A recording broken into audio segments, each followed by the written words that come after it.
I remember that morning in Madrid with startling clarity. The sun had barely breached the horizon, and already my mother was bustling through the flat, organizing passports, tickets, and suitcases. I, on the other hand, was consumed by something far more urgent, the perfect spot by the window. "Stop being so dramatic," my brother sneered as he hoisted his bag onto his shoulder. "You're too dramatic to come along. Maybe you should stay home." His words hit me like a cold gust of wind, but in that moment I was determined to prove them wrong. By 8:30 a.m., we were at Barajas Airport.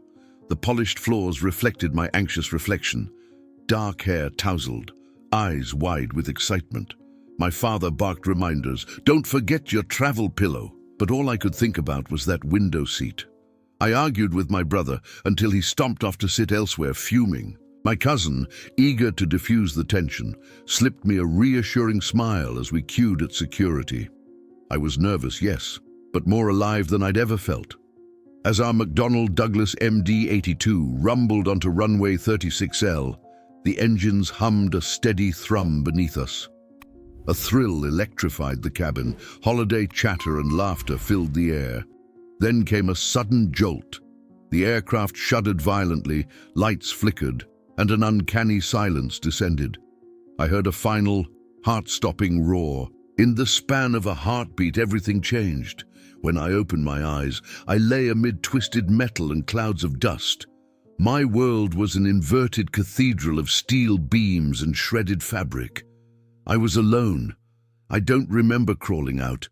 I only remember the overwhelming stillness. My family, my mother's gentle humming, my father's firm hand was gone. The seats around me, once occupied by laughter and bickering, were empty shells.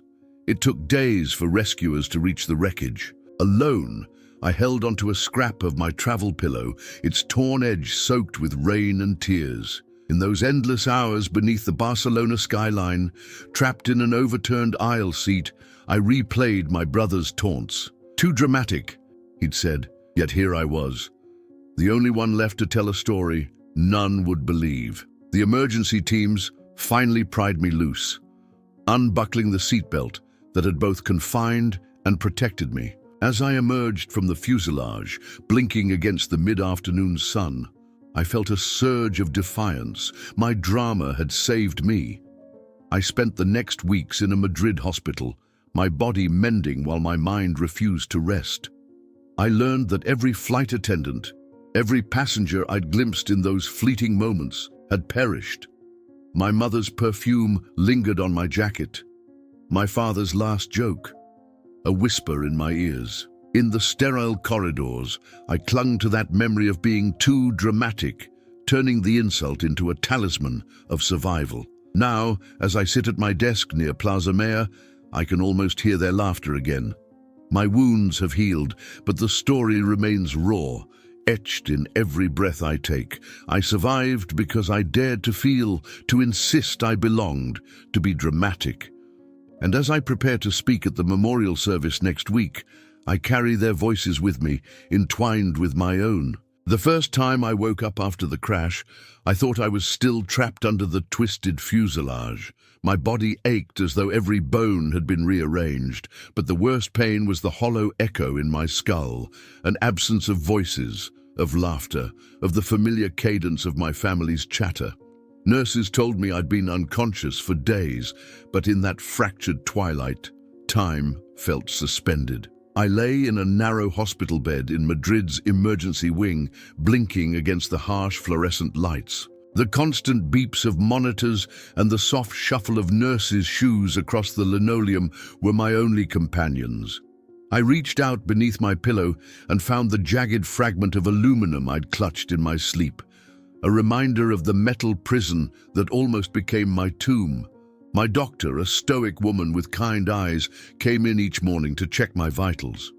"You're strong," she insisted, tapping my chart. "The bruises will fade and the cuts will heal." But as she spoke, I felt a deeper injury festering inside me. The weight of survival. Survivor's guilt is not something you can diagnose or stitch closed. It creeps in during the quietest moments, when you brush your teeth and find your reflection unchanged, when you lie down to sleep and realize your nightmares still bear names and faces you cannot forget. I kept wondering, why me? Why was I chosen to step out of that burning, crumpled metal while the rest of my family vanished? Nurse Carmen noticed I spent hours staring at the window overlooking the hospital courtyard. One afternoon, she slipped a cup of tea onto my bedside table and said, "Sometimes it helps to speak their names." That evening, I whispered my father's booming laugh, my mother's gentle humming, my brother's exasperated sigh, and my cousin's nervous grin into the empty room. I watched the steam rise from the tea, imagining their voices carried on its tendrils. Physical therapy began before I felt ready. My legs trembled when I tried to stand, my ribs protested with every breath. Yet with each step I took down the hallway, oversaw by a gentle therapist named Luis, I felt a flicker of determination. I had survived not merely to cling to life, but to honor theirs. They had blessed me with their stories, my father's tales of his first car, my mother's memories of childhood summers on the coast, my brother's obsession with soccer. In the crash's instantaneous violence, those stories risked vanishing forever. I vowed to carry them forward. Nightmares plagued me. In my dreams, the plane's cabin stretched endlessly, row upon row of empty seats. I heard the engines roar, felt the shudder, saw flashes of flame. But when I looked beside me, the faces I expected were gone, replaced by darkness.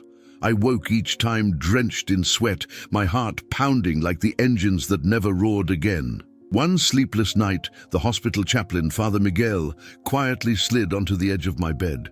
He did not speak of God or of fate. Instead, he asked me to remember what I felt in that moment before the crash. "What ran through your mind?" he asked softly. And for the first time, I admitted that I felt fear, but also an edge of exhilaration, like I was truly alive in those final seconds. It was a raw honesty I hadn't dared acknowledge, that in a twisted way, the drama I was accused of had sharpened my senses and kept me alert when everything else went dark. By the time I was discharged, nearly 3 weeks had passed. Friends and distant relatives flooded my hospital room with flowers, prayers, and tears. Yet as I stood to leave, using a metal cane they'd fashioned from a walker's frame, I felt hollow, untethered to the world I was returning to. The ambulance ride to my aunt's house in Retiro Park was silent. The city seemed impossibly alive, cars honking, birds calling, life continuing as though nothing had happened. At home, my aunt draped a soft blanket over my shoulders and placed a steaming bowl of gazpacho in my lap. "We'll get through this," she promised. But how could I explain that every spoonful tasted of loss, that every breeze drifting through the window carried the laughter that would never fill this house again? In the days that followed, I began writing, a narrative of what had happened, stitched together from fragments of memory, news reports, and my own fevered dreams. Each page was a tribute, my father's voice recounting his favorite joke, my mother's hand smoothing my hair, my brother's scolding lilt. With every word, the silence around me grew softer. I still don't know when the guilt will fade, perhaps it never will. But as I trace their stories on the page, I feel their presence beside me once more, the echo of their voices guiding my hand. I survived because I dared to be dramatic, to feel every emotion fully, even in the face of terror. And now, as I prepare to step back into the world, I carry that drama proudly, as both shield and testament. The morning after I returned home, I awoke to sunlight filtering through the lace curtains of my childhood bedroom, unchanged, as if frozen in time.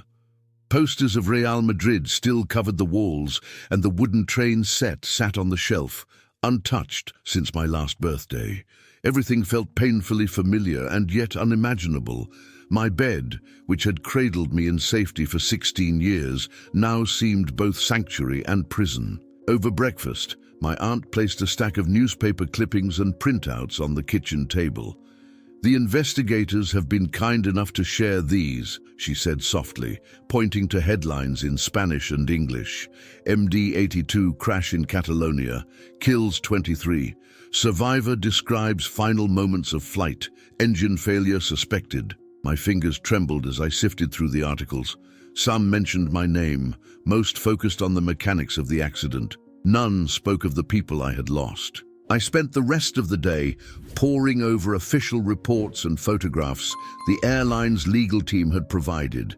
There were images of fractured turbine blades, charred fuselage sections, and charred seat frames, clinical snapshots of horror. One photo caught my gaze, an overhead shot of the cabin interior, twisted like origami.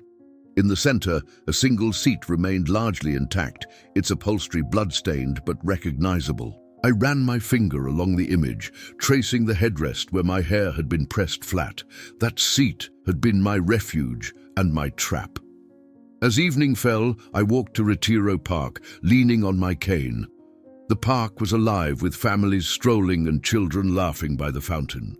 I found a bench under a plane tree and sat, the engraved plaque reading, "Dedicado a la memoria de quienes volaron con esperanza." Dedicated to the memory of those who flew with hope. I closed my eyes and let the rush of summer air carry away the heavy scent of tragedy. That night, I dreamed again of the crash. But this time, the dream was different. I saw my family not as passengers, but as glowing silhouettes, each haloed in light. They reached out to me, urging me forward, whispering words I couldn't quite catch. I woke gasping, the dream dissipating like mist. But the feeling of their presence remained, a silent encouragement to pursue the truth, not just for me, but for them. In the weeks that followed, I met with legal counsel and aviation experts. I learned that the MD-82 model had a history of compressor stalls if maintenance protocols were not meticulously followed. The preliminary report suggested that worn engine mounts might have caused excessive vibration, leading to the catastrophic failure of the left engine. I attended meetings with somber technicians who spoke in jargon: fatigue cracks, undetected stress rises, failure to comply with inspection intervals, as though discussing a broken machine, never human lives. Despite my frailty, I insisted on visiting the crash site near the foothills of Montserrat. I had to see where it happened, to feel the earth that bore witness to the final moments of our flight. One crisp morning, I climbed into the back of a dusty utility vehicle with 2 investigators, an air of muted reverence around us. The road wound among olive groves and vineyards, the landscape bathed in golden light. When we reached the clearing, the twisted wreckage lay half buried in overgrown grass. I stepped forward carefully, cane in hand, as if walking through a graveyard. I recognized fragments of my travel pillow, shards of tinted glass, a mangled seatbelt buckle. My heart pounded when I found a half-burned photograph wedged between 2 wing panels, a faded snapshot of my brother smiling at the camera. I knelt, tears blurring the image into watercolor. The investigators respectfully gave me space, their presence silent but solid behind me. In that moment, I felt the weight of responsibility settle on my shoulders. I could let this tragedy consume me, or I could use it to demand accountability, to push for safer skies so no family would endure what mine did. I stood, inhaling the sharp scent of scorched metal and wild thyme. The investigators approached, one slipping an arm around my shoulders. "You've shown remarkable courage," he said. "We'll make sure their story is heard." As we departed the site, I felt a quiet determination take root. The journey ahead would be daunting. Courtrooms, hearings, endless paperwork, but I would not be deterred. My voice, once dismissed as too dramatic, would echo in those halls, a testament to every life lost. And in doing so, I would keep their memories alight. That night, back in my aunt's home, I wrote a new entry in my journal. I survived to tell the truth. Their stories will not vanish. When the dust settled and the wreckage was cleared, The world's attention shifted to the mechanics of the crash. Engine parts tested in laboratories, maintenance logs passed line by line, legal teams haggling over liability. But I felt an urgent pull beyond technical reports and courtroom battles. I needed to tell the human story. I needed to give names and faces back to the souls who perished alongside me. It began with a single interview request. A Spanish news program reached out, asking if I would share my experience on camera. At first I hesitated. Memories of that fateful day still jagged beneath my skin, but I recognized the opportunity. Their segment could reach millions, sparking dialogue about aviation safety and the lives behind the statistics. So I agreed. The night before the interview, I sat in my aunt's living room, rehearsing my words in a trembling voice. Would I break down when describing my mother's final lullaby? Could I maintain composure as I spoke of my father's booming laugh? I reviewed my notes, their names, their stories, the moments that defined them. I wrote down every loving detail, determined to honor their memory and to convey that these were not just headlines. They were beloved family members. On camera, the studio lights felt like spotlights in a court of public opinion. The host's questions were measured. How did you survive? What went through your mind as the plane went down? What message do you have for our viewers? I answered steadily, recounting the jolt of impact, the hush of the cabin, and the weight of survivors' guilt. When asked about my family, my voice cracked, but I steadied myself by envisioning their faces. My mother, I said, sang me to sleep every night. I can almost hear her hum when I close my eyes. The host nodded, eyes glistening with empathy, and the cameras rolled on. Within hours, the clip went viral. Comments poured in, messages of condolence, shared stories of other crashes, demands for airline accountability. I sifted through the outpouring, overwhelmed by grief and solidarity. One viewer wrote, "Your story gave a name to every passenger. Thank you for reminding us of their humanity." Another in broken English pleaded, "I lost my sister in a crash years ago. No one asked for our side of the story. Thank you for speaking." Their words fueled me. The next step was organizing a small memorial service in Barcelona near the crash site. With the help of bereaved families and local volunteers, I arranged for candles to be lit at dusk, each flame representing a passenger. Musicians played a haunting aria on cello and violin, and survivors and relatives took turns reading the names aloud. I stood before the flickering lights, my cane propped beside me, and spoke. We gather not just to mourn, but to remember, to ensure that those who took their last flight are never forgotten. My speech was raw, every syllable etched with sorrow and resolve. Months of activism followed. I met with aviation regulators in Madrid, presenting detailed recommendations, stricter engine inspections, mandatory vibration analysis, improved emergency procedures. At each meeting, I carried a photo album of my family, my mother's soft smile, my father's mischievous grin, my brother kicking a soccer ball, my cousin adjusting her camera. I insisted that behind every data point was a story, a life cut short. Some officials listened, others were reticent, but I persisted. In October, I traveled to Washington, D.C. to testify before an international aviation safety committee.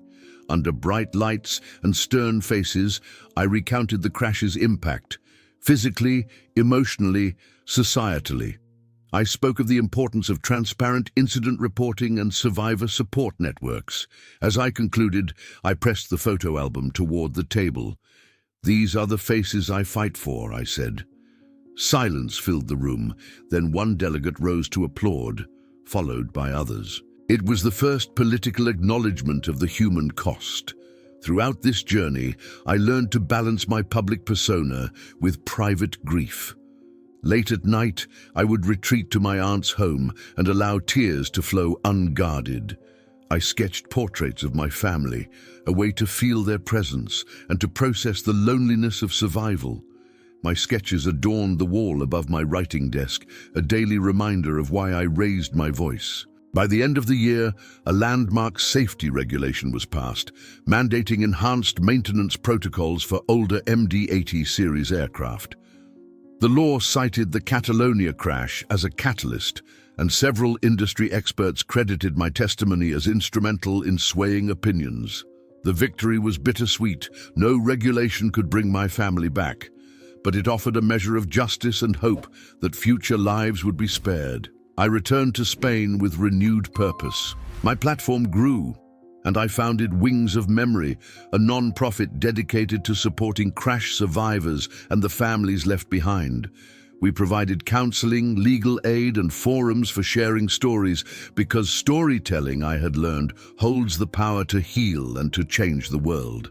The morning sun filtered through the tall windows of our new office in Madrid, a refurbished loft overlooking the Manzanares River. Light danced across polished concrete floors, illuminating the framed sketches of my family that lined one wall. These portraits, my mother's gentle profile, my father's joyful grin, my brother in mid-kick, my cousin with camera in hand, were not mere decorations. They were the heartbeat of Wings of Memory, the non-profit I had founded just 6 months earlier to support crash survivors and bereaved families. On this particular morning, I arrived early to prepare for our first support group meeting. The space was furnished with a semicircle of comfortable chairs, each topped with a soft, embroidered cushion in the shape of a bird's wing, a symbol of hope taking flight. In the center stood a low table holding notebooks, pens, and a cluster of flickering battery-operated candles. I ran a hand through my hair, then sat at the table's edge to review my notes. I felt the familiar tremor of nerves in my chest. Coordinator 1 would share her experience of escaping a burning cabin. Survivor 2 would speak about rebuilding trust in flying, and relatives would offer insights into living with loss. I had facilitated dozens of meetings before, but this inaugural session carried extra weight. It was the culmination of months of planning, fundraising, and personal sacrifice. At precisely 10 o'clock, the door opened. Julia, a young engineer who had survived a separate domestic flight crash, stepped in first. She offered a tentative smile and took a seat. Next came Marco, his business suit still crisp, though the haunted look in his eyes spoke of sleepless nights. Behind him trailed 2 women, one clutching a faded photograph of her sister, who had been lost in yet another tragic accident. Finally, a middle-aged couple entered, their arms wrapped around each other, as if to shield one another from the world. I rose to greet them, extending my hand. "Welcome to Wings of Memory," I said, my voice steady but warm. "This space is yours, to speak, to heal, to remember." The meeting began with introductions, names, the flights that had brought them here, and one memory they wished never to forget. When it was my turn, I paused, inhaling deeply.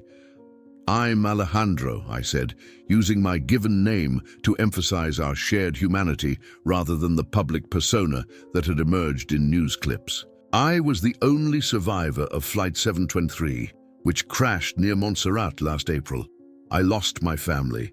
I'm here because I know how it feels to carry the weight of survival, and because, just like you, I needed a place where my story could be honored, not dismissed." There were nods of recognition. Julia's eyes glistened. Marco's jaw clenched. We spent the next 2 hours sharing memories and tears, laughter and silences. Sometimes grief spoke through words, sometimes through the trembling of hands or a single broken breath. I watched as the group found solidarity in shared pain, a gentle reminder that even the deepest wounds could knit together into collective strength. After the session ended, several participants lingered, forming smaller clusters. They exchanged phone numbers and plans for coffee gatherings. I stepped aside with our volunteer coordinator, Sarah, to jot down feedback. "They needed this," I whispered, more to myself than to her.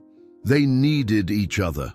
The days that followed were a whirlwind, planning workshops on coping strategies, liaising with psychologists to offer pro bono counseling, coordinating guest speakers, pilots, engineers, mental health professionals to speak about safety and resilience. Each task reaffirmed my purpose, turning tragedy into transformation. One afternoon, as I drafted an article about survivor advocacy for an aviation magazine, I felt the familiar ache of homesickness. I missed my aunt's kitchen in Retiro Park, the scent of her gazpacho, and the echo of my mother's humming in the hallway. I stood and crossed to the wall of sketches, tracing my fingers over my mother's portrait. "I wish you were here to see this," I murmured.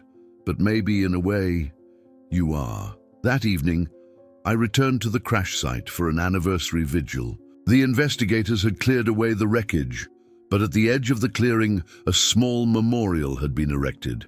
An iron cross mounted on a stone plinth, engraved with the names of every passenger, including my family. I placed a single white rose at its base and lit a candle, its flame dancing in the dusk breeze. As darkness fell, other visitors arrived, some families of victims, others curious locals. Together, we formed a silent procession, encircling the memorial with candles and whispered prayers. I could feel my brother's spirit in the still air, my mother's warmth in the tremor of the flame. For a moment, the earth seemed to cradle our grief and our hope as one. Driving back to Madrid, I reflected on how far we had come. Wings of Memory was more than an organization. It was a living testament to our resilience. We had transformed pain into community, loss into purpose. We had learned to fly again on wings forged from memory. Tomorrow, we would plan our first anniversary fundraiser, a gala to raise funds for ongoing support and safety initiatives.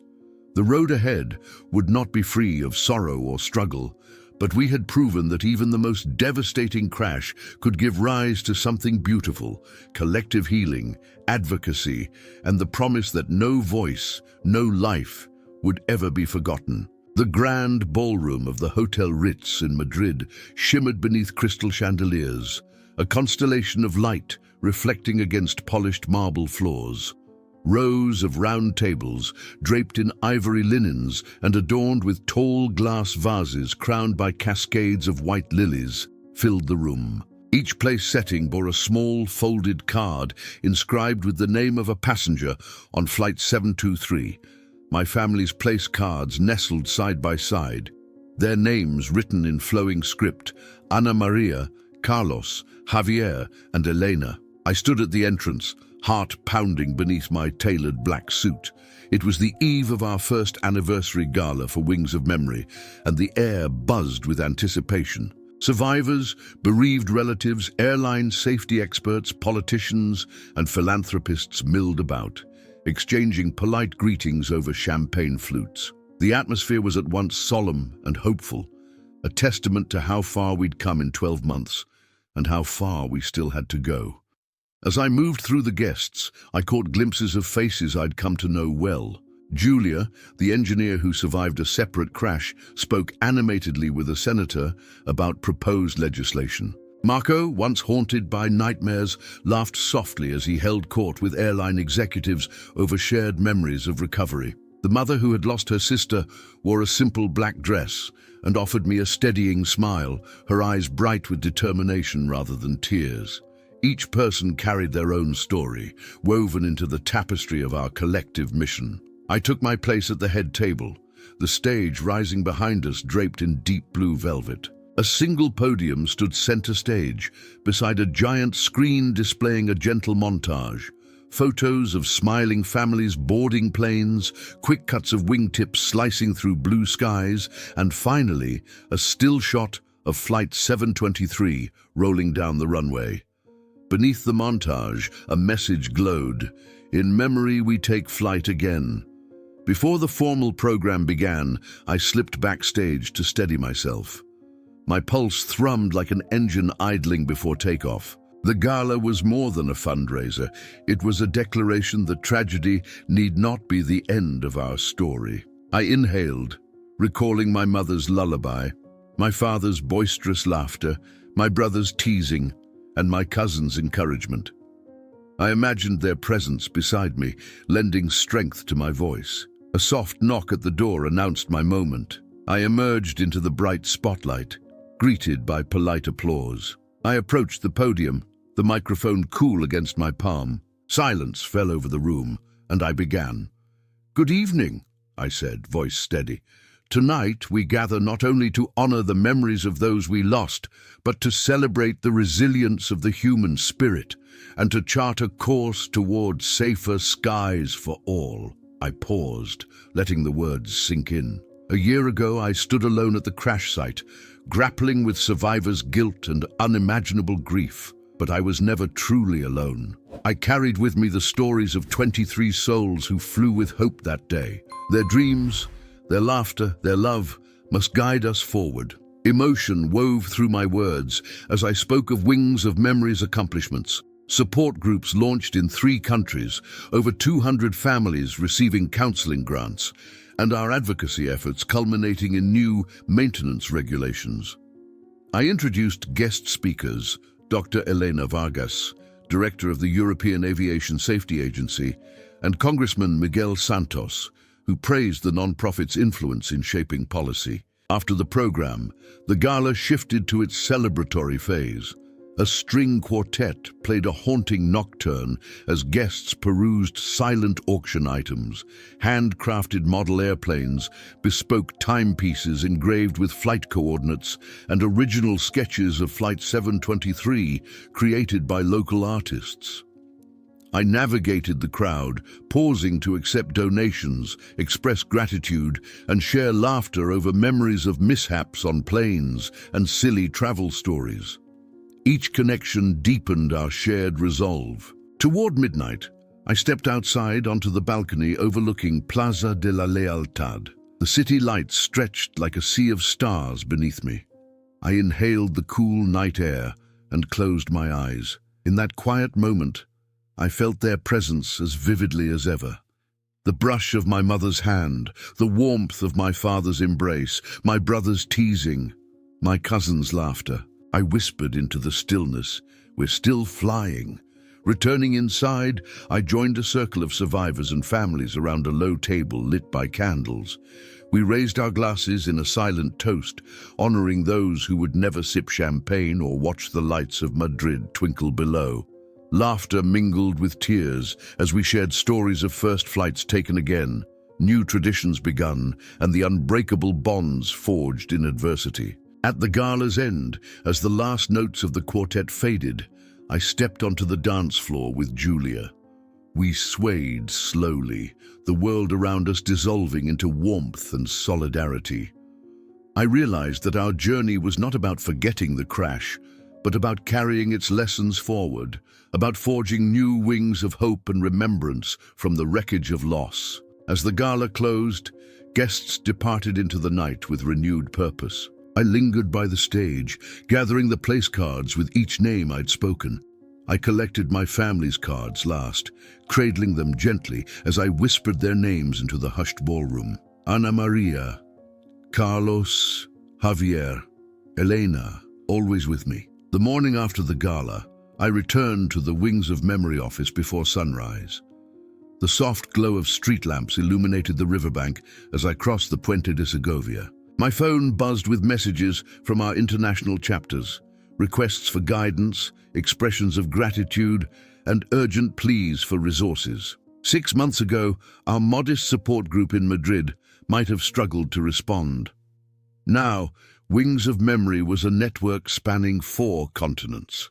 Inside the loft, the boardroom table was already strewn with briefing binders. Today's agenda: a meeting with Spain's Directorate General of Civil Aviation, DGCA, to discuss implementing a standardized incident reporting framework. Such a framework would compel airlines to share mechanical, crew, and passenger impact data transparently, ensuring lessons from one accident informed safety improvements worldwide. I greeted my advocacy team: Sarah, the volunteer coordinator, Dr. Vargas, our scientific advisor, and Luis, the crash investigator who had helped extract me from the fuselage. Over black coffee, we reviewed key talking points: the human toll behind every statistic, case studies of preventable failures, and the blueprint for an online reporting portal. We strategized responses to likely pushback, concerns about proprietary information, potential legal liabilities, and industry resistance to increased oversight. By mid-morning, we convened at the DGCA headquarters in Ciudad Universitaria. The modern glass facade reflected the clear sky as we entered through security. In the conference room, a half-dozen officials, stern but polite, awaited us. I set out the photo album of victims alongside technical charts, an intentional juxtaposition of heart and data. The lead official, Director General Lucia Martinez, opened the session. "Señor Alejandro," she said, using my surname, "your organization has made remarkable strides, yet we must balance transparency with the airline industry's viability." I nodded. "I understand, but true safety requires full visibility. When an airline conceals a mechanical issue, it risks repeating the same mistake. Our framework would anonymize data to protect proprietary concerns while categorizing incidents by root cause, date, location, and severity. Researchers and engineers could then identify patterns before tragedy strikes." Dr. Vargas elaborated on the technical schema, a clear taxonomy for classifying engine stalls, hydraulic failures, and cabin structural compromises. Meanwhile, Luis shared anecdotal evidence from recent incidents where delayed reporting had hampered rescue operations and investigation timelines. As the DGCA officials exchanged skeptical glances, I directed their attention back to the photo album. "Behind each data point," I said softly, "was a sister who never returned home, a father whose laughter went silent, a son deprived of his mother's embrace. We cannot allow their stories to be footnotes in a report filed weeks too late." A heavy pause followed, then Director Martinez leaned forward. "We will pilot your reporting portal on domestic flights for 6 months," she announced. "You will work with our IT division to ensure security and compliance. If successful, the model may expand across the EU." Relief washed over me. The pilot would not solve every problem, but it marked a crucial shift. Industry acknowledging that safety and transparency go hand in hand. We departed DGCA headquarters buoyed by progress, knowing the real work lay in implementation and public engagement. Back at the office, we celebrated with churros and hot chocolate. Sarah hugged me tightly, her eyes shining. "You did it," she whispered. "You turned tragedy into policy." Yet as day turned to dusk, I reflected on the complexities ahead, negotiating technical glitches, addressing airline concerns, and maintaining momentum amid political shifts.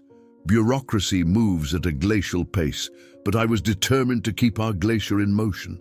That night, I journaled my gratitude for the DGCA's openness, for Sarah's unwavering support, and for every family whose courage fueled our advocacy. Their stories were the wind beneath our wings, a force neither government nor industry could suppress. The following weeks unfolded like an airborne storm.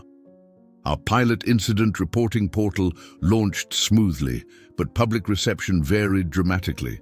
News outlets seized upon our initiative. Some praised Wings of Memory as pioneers of transparency, while others cast a skeptical eye on the potential cost to airlines. Social media became a battleground of opinions. Safe skies now trended alongside shareline rights. One morning, as I reviewed emails at my desk, my phone buzzed with an urgent notification. A major national newspaper had published an exposé claiming that our portal's beta phase had leaked sensitive data, and that I had politicized a human tragedy for personal gain. The article featured anonymous sources from within the aviation industry, alleging that our framework exposed proprietary maintenance records and risked legal jeopardy for airlines. My heart sank. I knew misinformation could spread faster than truth, especially when backed by unnamed insiders. I gathered the core team, Sarah, Dr. Vargas, Luis, and our legal counsel, in the conference room. Screens displayed the online article, its sensational headline glaring at us. "We cannot let this narrative stand," I said firmly. "Our portal anonymizes data. It categorizes incidents without revealing airline identities. We need a rapid response. Fact-based, transparent and human-centered." Sarah drafted a press release while Dr. Vargas prepared a technical brief explaining the anonymization protocol. Luis reached out to the DGCA's IT division for a joint statement. Within hours, we issued a coordinated response across our social media channels, website, and directly to key journalists. Wings of Memory's reporting portal is designed with privacy and security at its core. All data is anonymized, aggregated by incident type and root cause, and airline identities are masked. Our collaboration with the DGCA ensures compliance with EU data protection regulations. This initiative transcends corporate interests to prioritize passenger safety and the memories of those we have lost. Simultaneously, I penned an op-ed for the same newspaper, sharing my personal journey from sole survivor to advocate. I described the faces behind the data, my mother's lullaby, my father's laughter, my brother's teasing, and how every anonymized incident represented a life with family, dreams, and hopes. The editors agreed to publish it alongside our technical brief, granting us equal space to correct the record. The day the op-ed appeared, I waited anxiously. Then the messages began. Endorsements from aviation experts, letters from bereaved families expressing relief, and social media users reposting key excerpts under the hashtag #JerseyHumanizeSafety. Even industry insiders reached out, with apologies and renewed offers to collaborate. That evening, I spoke live on a national radio program. The host, an aviation enthusiast himself, asked probing questions. How do you balance transparency with business interests? What safeguards prevent data misuse? I answered with clarity and conviction, weaving in stories of real passengers whose near misses, or worse, had taught invaluable lessons only because they were documented swiftly. By week's end, the storm had passed. Our portal's user registration spiked, and the DGCA confirmed it had already identified a pattern of minor hydraulic failures on aging aircraft, an issue airlines could now proactively address. Headlines shifted tone, survivors' advocacy clears misinformation, and safety portal saves lives before they're lost. I leaned back at my desk, exhaustion mingling with relief. Public scrutiny was inevitable when challenging powerful interests, but our commitment to transparency and humanity had prevailed. I glanced at the wall of sketches, my family's faces reminding me why I fought so fiercely. Later that night, as Madrid's skyline glittered beyond the window, I allowed myself a quiet moment of gratitude. This turbulence into the public eye had tested our resolve, but it also amplified our impact. We had shown that by humanizing data, by giving it a face and a name, we could weather any storm. The hum of the airport terminal was a familiar comfort by now. The steady glide of suitcases on wheels, the distant announcements in both Spanish and English, the sea of travelers hurrying toward departures and arrivals. But today, the journey was different. I was bound for New York City, invited by the International Aviation Safety Consortium to present Wings of Memory's model at their annual summit. It was our first foray beyond Europe, a sign that our message had truly taken flight. I arrived at Adolfo Suarez Madrid Barajas Airport at dawn, greeted by a crisp breeze and a sky streaked with pink. My carry-on bore the emblem of Wings of Memory, a pair of stylized wings cradling a candle flame. As I checked in, I felt the familiar flutter of nerves, a mixture of anticipation and the weight of responsibility. Representing the families and survivors on a global stage meant their stories would echo even farther, but it also meant stepping into unfamiliar cultural terrain. The 12-hour transatlantic flight granted hours for reflection. I revisited the presentation slides on my tablet, data visualizations of incident trends, quotes from survivors I'd met in workshops, and a final slide that read simply, "Behind every statistic is a human life. I practice my speech's cadence, melodious enough to carry emotion, precise enough to command respect. I descended upon JFK Airport late evening local time. The neon glow of taxis and the roar of engines greeted me as I navigated customs. In a rented car, I crossed the George Washington Bridge into Manhattan, the skyline rising like a jagged promise against the night sky. As the city's electric pulse coursed through me, I realized that my mother, who had only dreamed of stepping outside Spain, would have been amazed at how far our story had traveled. The consortium summit was held in a sleek glass tower overlooking the Hudson River. Representatives from dozens of countries mingled in the lobby. Pilots in crisp uniforms, airline executives in tailored suits, regulators in business casual attire, and safety advocates like me, carrying the intangible weight of personal loss.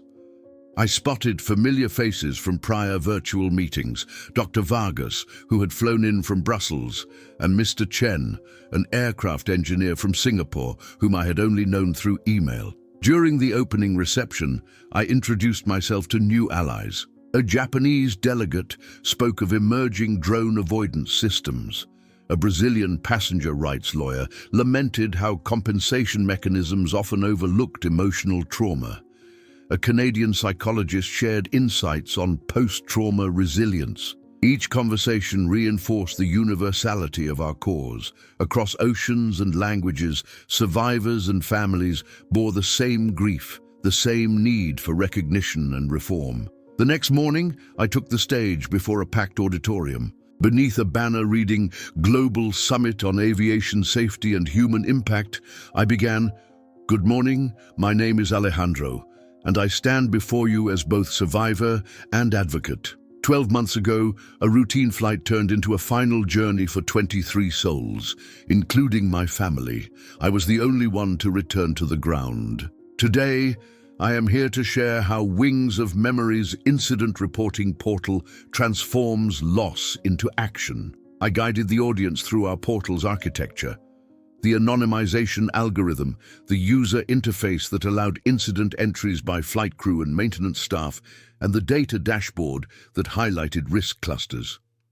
But the heart of my presentation was the human dimension. I paused and spoke of Elena, my cousin, whose bright camera lens captured family albums in vivid color, of my brother Javier, whose laughter echoed in our home every evening, of my mother Ana Maria, whose lullabies had soothed me to sleep, of my father Carlos, whose booming humor filled our lives with joy.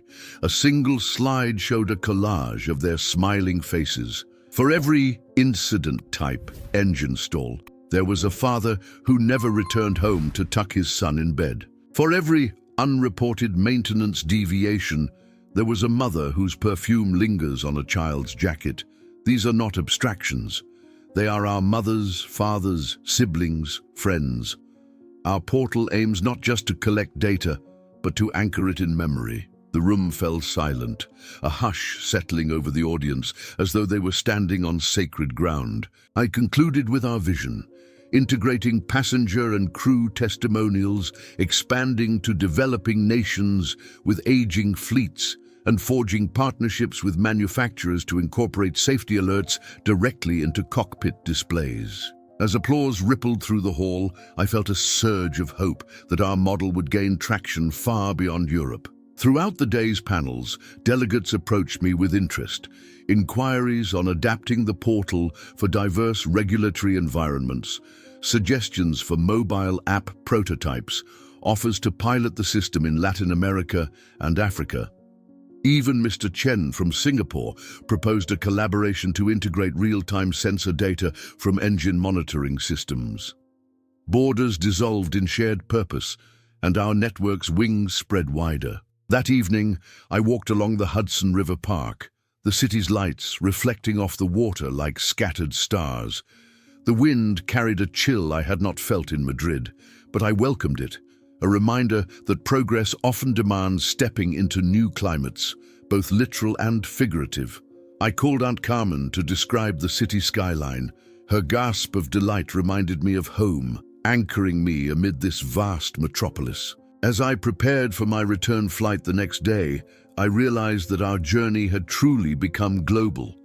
Wings of Memory had evolved from a local support group into an international movement. Yet despite the distance traversed, the essence remained the same. Giving voice to the silent, faces to the forgotten, wings to those grounded by tragedy. The dawn light filtered through the tall windows of my Madrid loft, casting long, pale stripes across the wooden floors. A soft breeze carried the scent of jasmine from the courtyard below. After more than a year of constant travel, advocacy, and memorials, I had carved out this morning for reflection, a rare moment of stillness in my ever-spinning world. I sat at my antique writing desk, its surface strewn with journals, photographs, and scraps of paper covered in scrawled memories. This morning's task: to begin drafting the first volume of my memoir, a book through which I hope to transform private grief into a universal testament of resilience. I opened the cover of the journal where I had recorded every detail of the crash's aftermath. The blur of lights as paramedics extracted me from the fuselage, the sterile hush of the hospital wing, the cacophony of grief in the wake of loss. I stared at my own handwriting, shaky at first, but growing steadier with each entry. Writing had become both lifeline and crucible, forcing me to confront pain I often preferred to repress, and molding that pain into words that could reach across broken hearts. My fingers brushed the photograph of my mother that lay propped against the lamp. In it, she wore her favorite blue dress, her hair softly pinned back, her smile suffused with warmth. She had taken that photo on our last family trip before the crash, never knowing it would become one of the final snapshots of her life. I picked it up, fingertips tracing the edges, and set it onto my desk. In writing about her, I hoped to capture not only her final moments, but the totality of her essence, her laughter that danced through our flat like music, her unwavering faith in life's small wonders, her gentle wisdom offered in soft-spoken prayers each night. I ranged the other family portraits in a loose circle around the photo. My father with his mischievous grin, my brother mid-kick in a neighborhood soccer game, my cousin perched on a ledge with her camera, her eyes shining with curiosity. These images, survivors suspended in time, were the beating heart of my memoir. I would structure the book around them, dedicating each chapter to a member of my family and interweaving their memories with the trajectory of Wings of Memory. From its genesis in that hospital bed to its expansion into an international movement. The first chapter, I decided, would be titled Anna Maria's Lullaby, an homage to my mother's nightly ritual of humming me to sleep.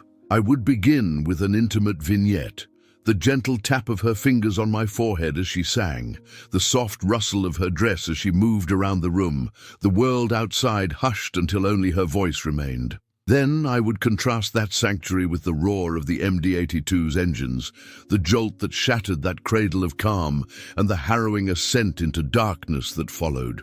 The aim was to guide readers through the full arc of love and loss, so that the crash would not stand alone as an isolated atrocity, but as the devastating punctuation of a story already rich with life. I paused, closing my eyes to summon the hum of that lullaby, the simple melody, the lingering echo in my ears, the way it had woven safety into my dreams. I could still hear it whenever I felt adrift, a beacon guiding me back to shore. In my memoir, I would invite readers to sail that same sea, to feel the lullaby's comfort, to face the crash's terror, and ultimately to witness the forging of purpose from tragedy. Turning to my computer, I opened a blank document and typed the chapter's opening lines. Every child remembers the sound that lulled them into dreams. For me, it was my mother's lullaby, soft and steady, a gentle tide of melody that washed away the day's cares. She would stand at the foot of my bed, moonlight pooling at her feet, and hum until my eyes fluttered closed. In those moments, I believed deep in my bones that nothing could harm me. The words felt alive as they appeared on the screen, conjuring images both tender and heartbreaking. I paused to sip my coffee, its warmth grounding me. Around me, the loft was quiet, save for the ticking of the antique clock on the mantel and the distant murmur of the city waking below. Writing this memoir would be a marathon, not a sprint. I knew the process would reopen old wounds, even as it offered catharsis, but I also understood that storytelling was the truest form of remembrance, and that through narrative, I could extend a hand to others lost in their own darkness. By midday, I had drafted nearly 2,000 words. My eyes blurred with tears at passages describing my father's boisterous arrival at the hospital, ragged and relieved, and at the memory of my brother's teasing banter before boarding the plane. The act of writing brought a potent mixture of sorrow and gratitude, the sorrow of reliving the crash and its aftermath, the gratitude of reclaiming my agency and giving voice to those who no longer could. As the sun climbed toward its zenith, I stood and stretched, turning to the wall of framed sketches. Each portrait was more than an image. It was a promise that no life would dissolve into anonymity, no tragedy would vanish into cold statistics. In the memoir I was writing, every chapter would reaffirm that promise. I returned to my seat, ready to continue. The soft hum of my laptop keys filled the room, a new lullaby of sorts, weaving words into hope. And as I typed, I felt my family's presence beside me, guiding my hand, whispering the next line, urging me to tell their stories with honesty and heart. When Wings of Memory first took root in Madrid, our focus was intimate, gathering in small circles to share grief and support. But as our network spread across Europe, North America, and beyond, I realized that grief knows no borders, and neither should our healing. Chapter 11 shifts the lens from individual stories to the collective tapestry we were weaving, uniting survivors and bereaved families around the globe. I first sensed the true scale of our international community during a late-night video conference. On my screen, faces flickered from Tokyo, São Paulo, Nairobi, and Toronto, survivors of crashes that spanned decades, cultures, and aircraft models. Some had never met another person who understood the hollow ache of waking after a disaster. Others, like me, still struggled with survivor's guilt. Yet there we were, united by our shared humanity and our belief that stories could heal. In Tokyo, Yuki, a former flight attendant who had survived a harrowing mid-air engine fire, spoke softly of her nightmares. In São Paulo, Roberto, a young man who lost his sister in a regional commuter crash, shared how he found solace in painting memorial portraits. From Nairobi, Amina recounted how community stigma had forced her to hide her trauma until she discovered Wings of Memory's online forum. And in Toronto, Emily, a musician, described composing a requiem in honor of her parents. As each voice found its place, it felt as though invisible threads were stitching our hearts together. Inspired by that first meeting, we embarked on a bold project, the Global Memory Archive, a digital platform where survivors and families could upload photographs, voice recordings, letters, and art. The archive would be searchable by flight number, date, and even personal reflections, ensuring that every life lost would be remembered with depth and dignity. We partnered with a tech incubator in Berlin to build a secure, user-friendly interface, while volunteers translated the site into 6 languages. To launch the archive, we organized memorial days in multiple cities. In New York's Central Park, under a canopy of cherry blossoms, we laid out hundreds of memory tiles, ceramic squares painted by volunteers with memory snippets. First kiss at 30,000 feet, my mother's yellow scarf, the way Dad joked about the in-flight meal. In São Paulo, the tiles formed a mosaic of a soaring eagle. In Tokyo, they aligned into the shape of Mount Fuji. Each installation became a living memorial, inviting passers-by to stop, read, and reflect. At the Madrid unveiling, I stood before a giant screen displaying the archive's interface. Guests navigated through galleries of memories, letters never sent, childhood drawings, snippets of songs recorded on phone voicemails. I clicked on one entry, Flight 723, Seat 12A, Elena's song. A soft plucked guitar intro played as my cousin's voice sang a snippet of a folk tune she loved. The room hushed, many in tears. It was the power of personal testimony amplified by technology, a voice from the past resonating in the present. But with expansion came new challenges. Privacy concerns emerged. How to protect sensitive content while honoring authenticity. Cultural differences surfaced. Some traditions favored communal mourning, others preferred quiet remembrance. Technological hurdles tested our patience, server overloads, translation inconsistencies, and the ever-present threat of cyber attacks. Yet each obstacle was met with collective ingenuity. Our legal advisor crafted a robust consent framework, our cultural ambassadors organized regional advisory councils, and our IT volunteers fortified the archive with end-to-end encryption. Through it all, the Global Memory Archive became more than a website. It was a sanctuary of shared humanity. I remember one message from a father in Mumbai who had lost his entire family in a crash years before. He wrote, "I never had a chance to speak their names on an anniversary. In this archive, I found my voice again. Thank you for giving us wings to remember." Messages like this reminded me why we had embarked on this journey, to turn fragments of memory into bridges of solace. As the sun set on our Madrid event, lanterns were released into the sky, each carrying a name written on delicate rice paper tags. We watched them float upward, glowing like fireflies in the dusk, symbolizing lives that, though extinguished, continued to illuminate our world. I held a lantern bearing my family's names, Ana Maria, Carlos, Javier, Elena, and felt a profound peace. Our archive, our support groups, our advocacy, all of it stemmed from one truth, that by honoring individual stories, we could build a global community of healing. Looking ahead, we planned a traveling exhibit of memory tiles and an API integration to allow airlines to link flight commemoration pages directly from their websites. The archive would evolve, incorporating virtual reality memorial rooms and AI-powered story prompts to help newcomers articulate their experiences. In bridging hearts across continents, we discovered that shared grief can be fertile ground for solidarity, empathy, and transformation. From the ashes of tragedy, wings of memory had sprouted into an international movement, one that affirmed life through the enduring power of remembrance.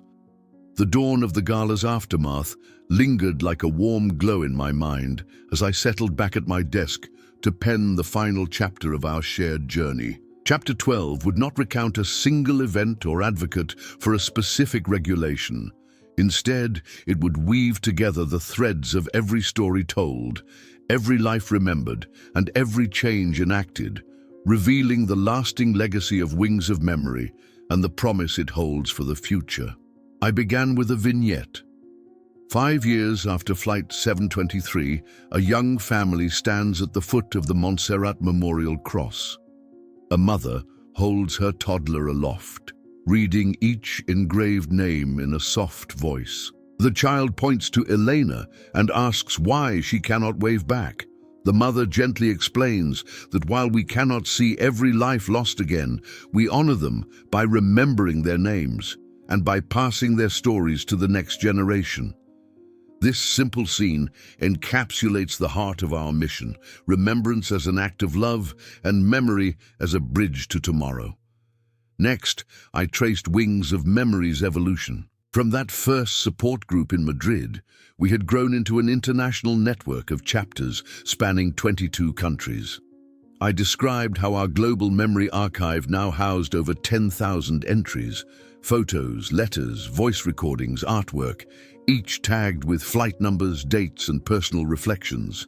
Researchers accessed anonymized data sets, identifying maintenance trends that informed new safety protocols worldwide. Legislators cited our survivor testimony when drafting aviation laws in Europe, Asia, and the Americas. Airlines integrated our portal's alerts into cockpit systems, enabling real-time risk assessment. But beyond statistics and systems, the true testament lay in human resilience. I shared updates on individuals whose lives had transformed through our programs. Yuki, the flight attendant from Tokyo who once trembled during takeoff, now led mindfulness workshops for crew members confronting anxiety after in-flight emergencies. Roberto in São Paulo, who had discovered a passion for painting through memorial tiles, opened an art therapy studio for families coping with sudden loss. Amina in Nairobi, whose voice had once been silenced by stigma, became a regional ambassador, organizing public forums that destigmatized mental health support after disasters. Emily in Toronto, whose requiem had brought solace to her own family, published a full orchestral score performed by survivors' choirs around the world. Their stories demonstrated how grief, when held in community, could yield unexpected gifts, empathy, creativity, and the courage to lead. I then reflected on my own path. The boy once called too dramatic had become a bridge between grief and reform. His drama reshaped as empathy, his anguish as advocacy. The lullabies and laughter, the roar of engines and the hush of rescue operations had all converged into a single purpose: to ensure that no life lost would vanish into silence and that every survivor could find a hand to hold. To close the chapter and the book, I wrote of the metaphor that guided me from the start: wings. Wings are neither guarantees of safety nor instruments of escape alone. They are symbols of possibility, of ascent born from struggle. Our wings had carried us through dark skies of loss and landed us on firm ground of change. They connected us across continents, generations, and cultures. They bore the weight of memory so that hope could take flight. As I penned the final lines, I envisioned a future where every airplane seat carried not only the promise of travel, but also a digital link, a code inscribed on the safety card that would lead passengers and crew to the global memory archive. A future where, before takeoff, travelers could pause to remember those who flew before them, honoring lives that illuminated the path to safer skies. A future where new support groups could form in remote villages and bustling metropolises alike, guided by the simple truth that telling our stories binds us together. I closed my notebook, feeling both the weight of what had been accomplished and the exhilaration of what lay ahead. My family's faces, Ana Maria's serene smile, Carlos's mischievous eyes, Javier's hopeful grin, Elena's curious gaze shone back at me from the sketches on the wall. They had become more than memories. They were the architects of this enduring legacy. And so the story ends where it began, with a vow to remember, to advocate, and to carry forward the wings of those who can no longer fly. Our flight may have originated in tragedy, but its true destination is hope.